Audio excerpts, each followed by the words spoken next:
Shifting focus for now, the Israeli Prime Minister Benjamin Netanyahu has said that he is open to a temporary ceasefire in Gaza as international pressure intensifies over Israel's renewed offensive and aid blockade in the war-ravaged Palestinian territory.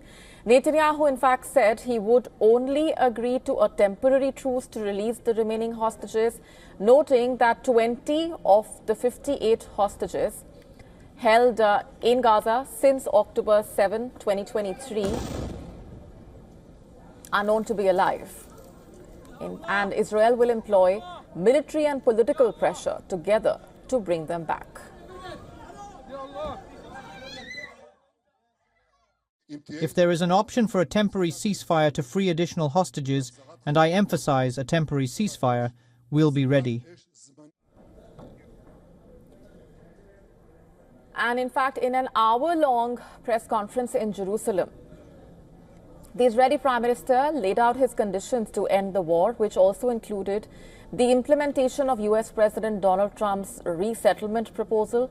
Netanyahu said the war in Gaza will continue until Hamas is disarmed and the Palestinian enclave is under Israeli military control. I am ready to end the war on clear terms that will ensure Israel's security. All the hostages return home, Hamas lays down its arms, steps down from power, its leadership is expelled from the Strip, meaning whoever remains of it, Gaza is completely disarmed, and we implement the Trump plan, a plan that is so correct and so revolutionary. Netanyahu also said that Israel has probably killed Hamas leader Mohammed Sinwar after an Israeli strike on a hospital in southern Gaza earlier this month.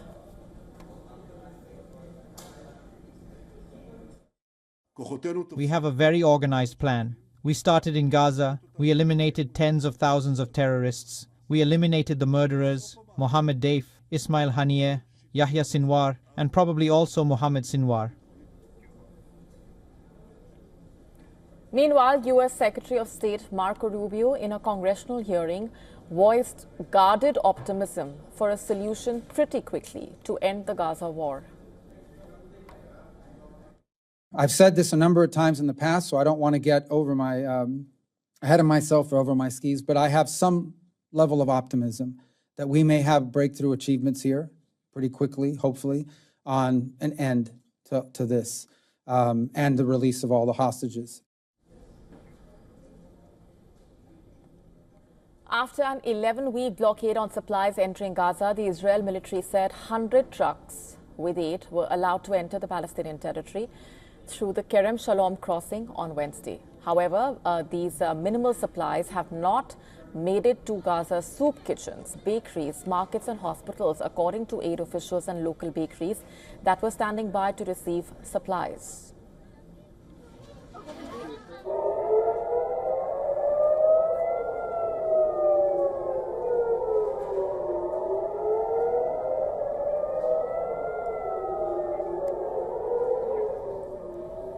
Today, Israel's military said it downed a missile fired from Yemen, from where Houthi rebels have regularly launched attacks, they say, are in response to Israel's offensive in Gaza. And Israel's emergency service has said no one was hurt by the launch itself, while one man was hurt while seeking shelter.